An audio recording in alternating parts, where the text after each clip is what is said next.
Directorate of Handlooms and Textile gi makhada laiba Design and Extension Center Porompat na sinduna numit yangkai ni chupna chathakadaba training program amanga si haunabi matungina center asida hawdokre hawdokpagi thoramadu da Design and Extension Center asigi Assistant Director TH Sundari Supervisor K Birjit amadi center asigi staff sing na sarukyaki ngasidagi hawdana numit yangkai ni chupna chathakadawriba training program asigi manung channa Can and Bamboo Thread the Training Taramanga Design Weaving Thread the Training Taramanga amadi Textile Dyeing and Printing the Training Taramanga Puna Training Nifuga Mangana Sarukyaga Dauri Training Hongdopagi Thorom Aduga Mari Lenana Center Asigi Assistant Director TH Sundarin Hai Nasidagi Hauduna Numit Yankai ni Pangthoka Dorbe Training Program asida Training Singna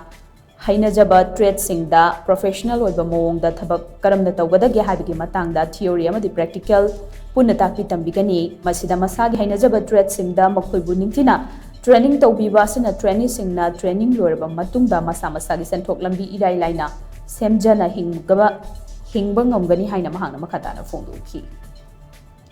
Ngasi ai date 22 July 2024 da we design